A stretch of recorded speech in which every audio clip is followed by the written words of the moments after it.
जय हिंद। आज का आपका क्लास होने वाला है बीएससी कार्यालय परिचारिका, जिसमें आपका जीके का 40 प्रश्न, मैथ का 30 प्रश्न, हिंदी का 30 प्रश्न, यानी आपके एग्जाम में टोटल 100 क्वेश्चनों का आपका एग्जाम होता है। और आज के इस वीडियो में आपको ऐसा प्रश्न बताने वाले हैं जो कि सीधे आपके एग्जाम में आएंगे। तो आज का आपका पहला प्रश्न है, भारतीय संविधान को लागू करने का तिथि क्या है? भारत के संविधान को कब लागू किया गया? तो सभी बच्चे को पता है 26 जनवरी 1950 ईस्वी को भारत के संविधान को लागू किया गया। या पूछ दे कि इसको कब, मतलब कब तक भारत का संविधान बनकर तैयार हो गया था, तो 26 नवंबर 1949 ईस्वी तक संविधान बनकर तैयार हो गया था। इसको बनाने में टोटल समय कितना लगा था? तो 2 साल 11 माह 18 दिन का समय लगा था।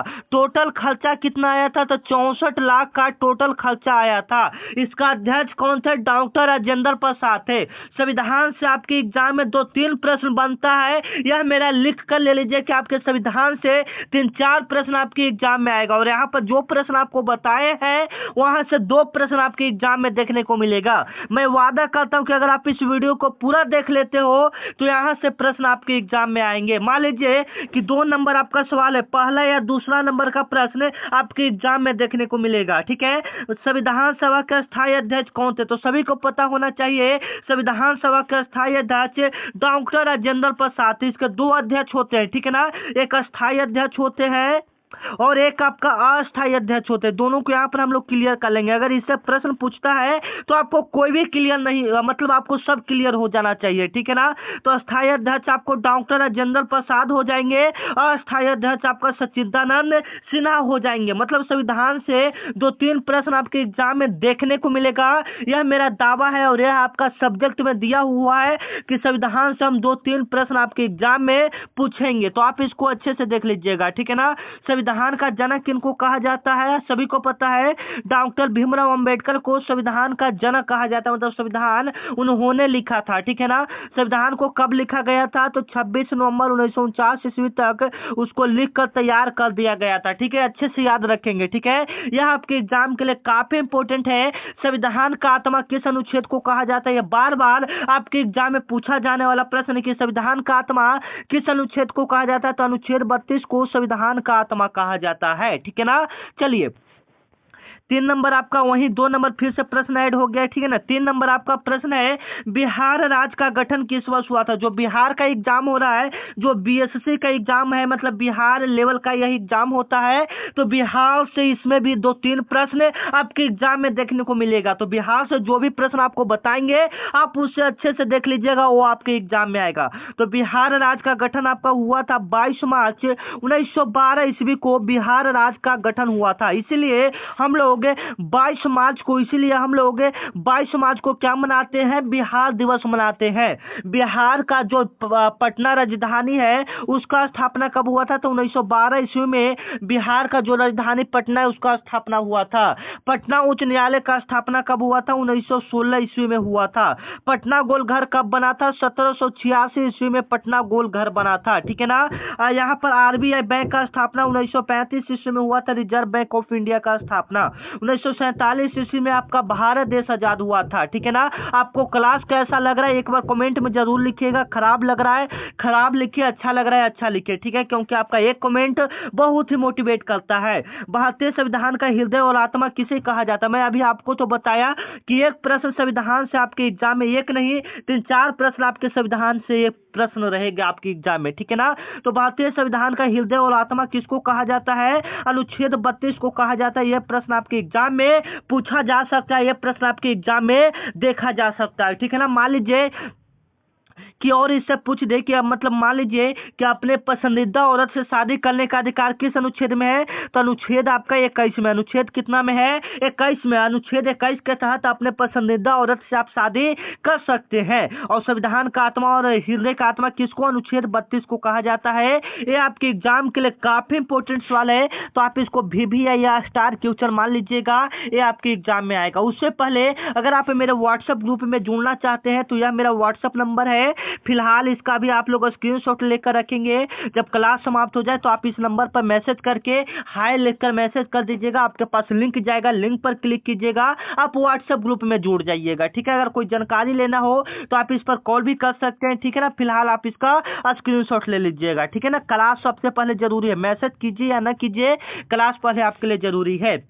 किस गवर्नर जनरल ने डॉक्ट्रिन ऑफ लैंप की नीति अपनाई थी? ठीक है, काफी इंपॉर्टेंट सवाल है, स्टोरी से एक प्रश्न आपके एग्जाम में देखने को मिलता है। ठीक है ना, इसमें आपको जीके के पहले हम लोग 40 प्रश्न को करेंगे। ठीक है ना, जीके के पहले कितने प्रश्न को करेंगे? 40 प्रश्न को करेंगे। कम से कम आप इसमें 23 प्रश्नों को सही कर देते हो तो आपका इसमें सिलेक्शन पक्का है। 23 प्लस प्रश्न जीके में सही करने का कोशिश करो 40 में से। ठीक है ना, तो किस गवर्नर जनरल ने डॉक्ट्रिन ऑफ लैंप की नीति अपनाई थी? तो लॉर्ड कर्जन ने अपनाई थी। लॉर्ड कर्जन ने बंगाल विभाजन किया था। लॉर्ड कर्जन ने क्या किया था? बंगाल विभाजन 1905 ईस्वी में लॉर्ड कर्जन ने बंगाल विभाजन किया था। ठीक है ना, लॉर्ड डलहौजी को बात करेंगे तो भारत के प्रथम वायसराय थे। ठीक है ना, 1911 ईस्वी में बंगाल विभाजन को लॉर्ड हार्डिंग नाम का व्यक्ति ने बंगाल विभाजन को वापस कर लिया था। मतलब यहाँ पर जो भी प्रश्न आपको बता रहे हैं वो आपके एग्जाम के लिए काफी इंपॉर्टेंट है। ठीक है, फिर से एक बार देख लीजिएगा, डॉक्ट्रिन ऑफ लैंप का नीति लॉर्ड कर्जन ने अपनाया था और मतलब यही व्यक्ति ने बंगाल विभाजन भी 1905 ईस्वी में किया था, लेकिन बंगाल विभाजन को 1911 ईस्वी में लॉर्ड हार्डिंग नाम के व्यक्ति ने वापस कर लिया था। ठीक है ना, चलिए 6 नंबर आपका सवाल है कि पूर्ण स्वराज्य का प्रस्ताव कब पारित हुआ? ये इंपॉर्टेंट सवाल है, आपके एग्जाम में आ सकता है, तो आप इसको अच्छे से देख लीजिएगा। ठीक है, अगर नए हैं तो चैनल को सब्सक्राइब कर लीजिएगा, क्योंकि यह चैनल आपका दोस्त, आपका साथी है। जब तक आपका एग्जाम नहीं हो जाएगा बीएसएससी का, जब तक आपका पढ़ाई करवाएगा, मतलब रोजाना एक क्लास आपको मिलेगा, इसलिए आप चैनल को सब्सक्राइब कर लीजिए नए हैं तो। ठीक है ना, चलिए पूर्ण स्वराज का प्रस्ताव कब पारित हुआ था? काफी इंपॉर्टेंट सवाल है। 1931 ईस्वी में पूर्ण स्वराज का प्रस्ताव पारित हुआ था, 1931 ईस्वी में। अगर इसकी हम लोग बात करेंगे कि 1930 ईस्वी में क्या हुआ था, तो 1930 ईस्वी में डांडी मार्च हुआ था। क्या हुआ था? डांडी मार्च हुआ था।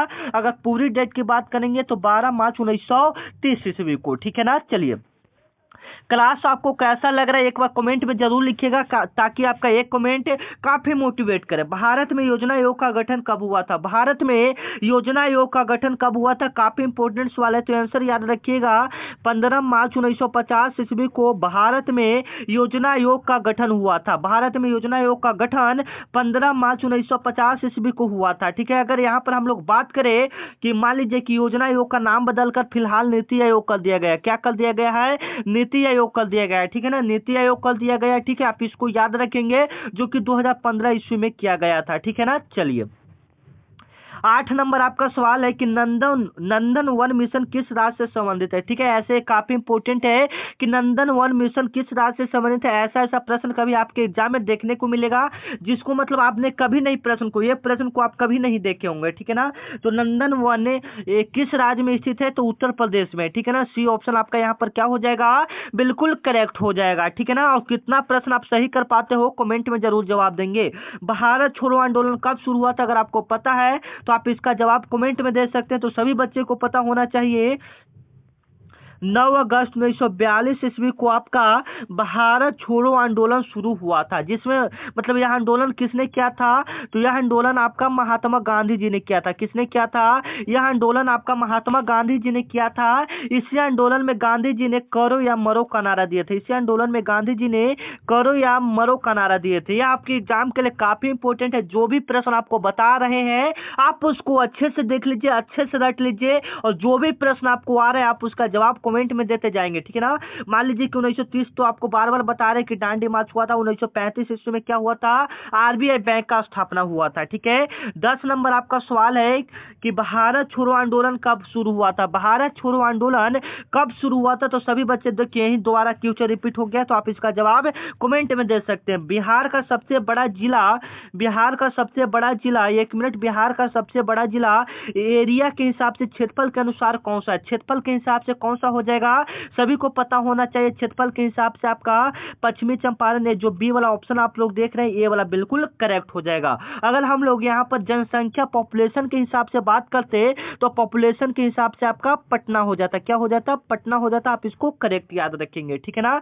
ये सब प्रश्न आपके एग्जाम के लिए काफी इंपॉर्टेंट है, यह प्रश्न आपके एग्जाम में देखने को मिलेगा, ठीक है ना। चलिए, चंपारण सत्याग्रह का नेतृत्व किसने किया था? चंपारण सत्याग्रह का नेतृत्व किसने किया था? तो महात्मा गांधी जी ने किया था। कब किया था? 1900 कितना में? 1917 ईस्वी में गांधी जी ने चंपारण सत्याग्रह का नेतृत्व किया था, ठीक है। काफी इंपोर्टेंट सवाल है, ठीक है ना। चलिए, 12 नंबर आपका सवाल है कि भारतीय राष्ट्रीय कांग्रेस का स्थापना कब हुआ था? भारतीय राष्ट्रीय कांग्रेस का स्थापना कब हुआ था? सभी बच्चे को पता है भारतीय राष्ट्रीय कांग्रेस का स्थापना जो हुआ था 1885 ईस्वी में ए ओ ह्यूम ने किया था। किसने किया था? ए ओ ह्यूम ने किया था, ठीक है। काफी इंपोर्टेंट है, आप इसको आराम से देख लेंगे, ये आपके एग्जाम के लिए काफी इंपोर्टेंट है, ठीक है ना। चलिए, 13 नंबर आपका सवाल है कि भारत में प्रथम पंचवर्षीय योजना का मुख्य उद्देश्य क्या था? जो भारत में प्रथम पंचवर्षीय योजना था उसका मुख्य उद्देश्य क्या था? तो सबसे पहले आपको पता होना चाहिए कि प्रथम पंचवर्षीय योजना 1951 ईस्वी में हुआ था और इसका मुख्य उद्देश्य आपका कृषि था। इसका मुख्य उद्देश्य क्या था? आपका कृषि था, ठीक है ना, कृषि था, याद रखेंगे। चलिए, 14 नंबर आपका सवाल है कि हरित क्रांति का जनक किन्हें कहा जाता है? हरित क्रांति का जनक भारत में किन्हें कहा जाता है? तो सभी को पता होना चाहिए, डॉक्टर एम.एस. स्वामीनाथन को कहा जाता है। जो आप ये ऑप्शन आप एक देख रहे हैं, ये वाला ऑप्शन यहाँ पर क्या हो जाएगा? बिल्कुल करेक्ट हो जाएगा। मिसाइल मैन आपको डॉक्टर ए.पी.जे. अब्दुल कलाम को कहा जाता है, ठीक है ना। जो आपका ये हरित क्रांति आया था, यह 1965 से 66 ईस्वी के बीच में आया था, ठीक है ना, आया था। और इस पर सबसे ज्यादा जो प्रभाव पड़ा था, कृषि पर प्रभाव पड़ा था, ठीक है, याद रखेंगे। चलिए, 15 नंबर आपका प्रश्न है कि भारत रत्न का स्थापना किस वर्ष हुआ था? भारत रत्न का स्थापना किस वर्ष हुआ था? काफी इंपोर्टेंट सवाल है, ठीक है। तो भारत रत्न का स्थापना हुआ था, सभी को याद रखेंगे, 1954 ईस्वी में। 1954 ईस्वी में भारत रत्न का आपका क्या हुआ था? स्थापना हुआ था, ठीक है ना। चलिए, 16 नंबर आपका सवाल है जो कि आपके एग्जाम के लिए काफी इंपोर्टेंट है। जय जवान जय किसान का नारा किसने दिया था? तो सभी बच्चे को पता होना चाहिए, जय जवान जय किसान का नारा अटल बिहारी वाजपेयी ने दिया था। अटल बिहारी वाजपेयी ने दिया था। अटल बिहारी वाजपेयी ने दिया था, आप याद रखेंगे, ठीक है ना। ये आपके एग्जाम के लिए काफी इंपोर्टेंट सवाल है, ठीक है ना। चलिए, जैसे मान लीजिए कि अगर आपके एग्जाम में पूछ दे कि जो आपका इंदिरा गांधी है, ये मतलब ये कौन सा नारा दिए हैं, तो आप याद रखेंगे, गरीबी हटाओ का नारा। गरीबी हटाओ का नारा इंदिरा गांधी ने दिया था, ठीक है ना। चलिए, 17 नंबर आपका सवाल है कि अमृत योजना किससे संबंधित है? अमृत योजना किससे संबंधित है? तो ग्रामीण विकास से संबंधित है। ए ऑप्शन आपका क्या हो जाएगा? बिल्कुल करेक्ट हो जाएगा, ठीक है ना। चलिए, 18 नंबर आपका सवाल है कि भारत की दूसरी हरित क्रांति किस क्षेत्र से जुड़ी हुई है? तो दूसरा आपका जैविक खेती से हो जाएगा। ये जो आप सी ऑप्शन देख रहे हैं, यहाँ पर बिल्कुल आपका क्या हो जाएगा? करेक्ट हो जाएगा, ठीक है ना। चलिए, आपका यहाँ पर आ रहा है 19 नंबर आपका सवाल है कि 3 भाषा सूत्र सबसे पहले किस आयोग ने सुझाया था? 3 भाषा सूत्र सबसे पहले किस आयोग ने सुझाया था? ठीक है, काफी इंपोर्टेंट सवाल है, आप इसको अच्छे से देख लीजिएगा, ठीक है ना। तो यहाँ पर ये आपके बारे में, मतलब इसके बारे में आप कभी नहीं सुने होंगे, तो यहाँ पर हो जाएगा मुदलियर आयोग, ठीक है ना। चलिए, 20 नंबर आपका सवाल है कि नीति आयोग का गठन कब हुआ था? आपको ऊपर ही हम बताए थे नीति आयोग का गठन कब हुआ था। 2015 ईस्वी में नीति आयोग का गठन हुआ था। इसका पहले का नाम आपका था, पहले का नाम इसका योजना आयोग था, ठीक है, इसका पहले का नाम योजना आयोग था, ठीक है ना। चलिए,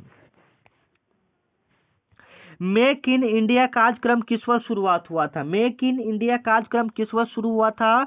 2013 ईस्वी में मेक इन इंडिया कार्यक्रम आपका शुरू हुआ था, ठीक है ना। चलिए, 22 नंबर आपका सवाल है कि किस भारतीय राज्य की सीमा सबसे अधिक राज्यों से लगती है?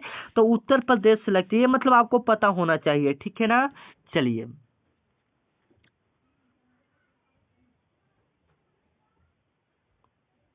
ठीक है। तो यहाँ पर आपको कुछ प्रॉब्लम की वजह से हमको क्लास बंद करना पड़ा। आप यहाँ पर देख सकते हैं आपका पीडीएफ यहाँ पर है, तैयार हुआ है, ठीक है पूरा।